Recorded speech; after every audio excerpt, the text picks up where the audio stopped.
देखिए अभी हम लोग चर्चा कर रहे हैं धातु और अधातु चैप्टर से।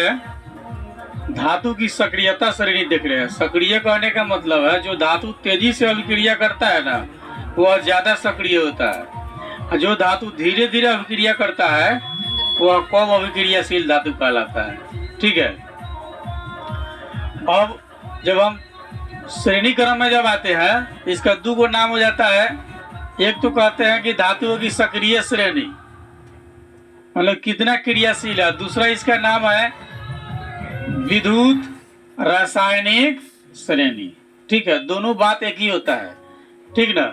या तो कह ले कि सक्रिय श्रेणी कह या विद्युत रासायनिक श्रेणी। मतलब हार्ड लेवल का जो एग्जाम सब होता है, जैसे बीपीएससी रैंक इत्यादि के जो एग्जाम जो होते हैं, उसमें ये क्वेश्चन दे देगा। ठीक ना, लिख देगा ना। ठीक है, कि चांदी, मैग्नीशियम, सोडियम, पोटेशियम। अब बोलेगा इसको समांतर श्रेणी में लिखिए आप, यानी श्रेणी क्रम में आप इसको सजाइए। ठीक है। तो सबसे पहले उस समय ये जानकारी रहना चाहिए नहीं कि सबसे पहले कौन होगा। अगर जानकारी नहीं रहेगी तो आंसर क्या हो जाएगा, गलत हो जाएगा। इसलिए यह जानना बहुत जरूरी है। डिफिनीशन जो हम लोग डिफाइन करते हैं सक्रिय श्रेणी के अंतर्गत, कि जो धातुएं धीरे धीरे प्रतिस्थापित होकर के रासायनिक अभिक्रिया कर, यानी कि कम करती है या न के बराबर अभिक्रिया करती है। ठीक है। जो धातु धीरे धीरे प्रतिस्थापित होकर के रासायनिक अभिक्रिया कम करती है या न के बराबर अभिक्रिया करती है, वह कम सक्रिय धातु कहलाती है। तथा जो धातु तेजी से प्रतिस्थापित होकर के रासायनिक अभिक्रिया बहुत तेजी से करती है, वह अधिक सक्रिय धातु कहलाती है। जैसे इसमें सोना, अंतिम देखिए पोटेशियम, यानी कि सोना कम जो है सक्रिय धातु है और पोटेशियम सबसे अधिक सक्रिय धातु है। ठीक है, यानी सबसे कम जो है सक्रिय धातु नंबर 1 पर कौन, सोना। ठीक है। इसके बाद सीरियल नंबर पर जाएंगे तो 2 में कौन, चांदी। ठीक है। उसी तरह 3 में इसको लिख दीजिए, ये एकदम समांतर श्रेणी में जा रहा है। समांतर श्रेणी का मतलब एकदम बढ़ता हुआ कदम। ठीक है, जैसे पीछे जाएंगे तो ये घट जाएगा। तांबा है आपके 4 नंबर में। ठीक ना। लेड है आपका 5 नंबर में, लोहा 6 नंबर में, जिंक 7 नंबर में। ठीक है। एल्युमिनियम आपका 8 नंबर में, अब मैग्नीशियम 9 नंबर में, सोडियम 10 नंबर में, पोटेशियम 11 नंबर में। ठीक है, ये सक्रियता श्रेणी हो गया। ठीक है। अब इसके हिसाब से आप देख लीजिए 11 गो है।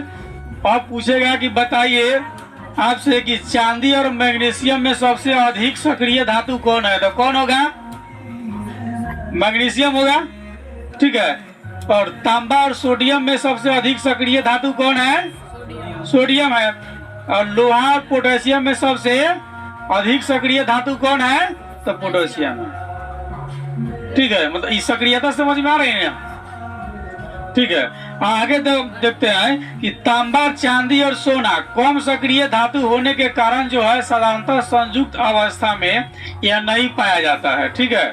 सोना सबसे कम सक्रिय धातु है जो भूप्रॉपर्टी में स्वतंत्र अवस्था में पाया जाता है। जमीन के अंदर यह स्वतंत्र अवस्था में इसलिए रहता है कि इसके साथ कोई दूसरा धातु जो है मिल करके अभिक्रिया नहीं कर सकता है, इसलिए यह स्वतंत्र अवस्था में रहता है। ठीक है। जहाँ भी रहता है एकदम स्वतंत्र रहेगा, खराब उड़ाव नहीं होगा।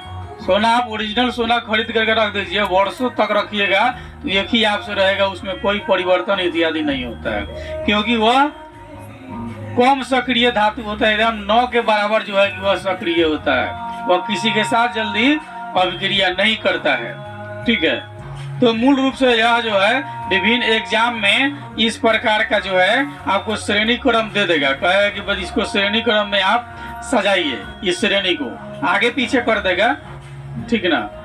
और वहां पर सजा दिए तो ठीक है। और हाईफाई एग्जाम में 1 नंबर के पूछेगा करेगा ये, इसे बीपीएस रैंक या यूपीएससी रैंक में अगर पूछेगा तो 1 नंबर के पूछेगा। और सिलेबस देखिए कहाँ का है और पूछेगा बीपीएससी में। अब बीपीएससी कर ग्रेजुएशन करके अब बीपीएससी कीजिएगा, 2 साल 4 साल इसी तैयारी में लगा देगा। अब 8वीं कक्षा में कहिया पढ़ा है तब तक की बात कॉन्फर्म याद रखना पड़ेगा, तब न डीएम साहब बनेगा। वर्षों के बाद जो है याद करके रखना पड़ता है। ठीक है, ये बढ़ती हुई सक्रियता के क्रम में हम धातु को इस प्रकार से लिख सकते हैं। पहले सोना नहीं, सबसे पहले छोटा को लिखेंगे, तब उससे बड़ा, तब उससे बड़ा, तब उससे बड़ा, तब उससे बड़ा। यानी कि सक्रियता श्रेणी में सबसे कम अगर कोई धातु है जो सबसे कम सक्रिय है वह कौन है? सोना है। ठीक है, चांदी है, पारा है, ये तो अपवाद में होता है लेकिन है।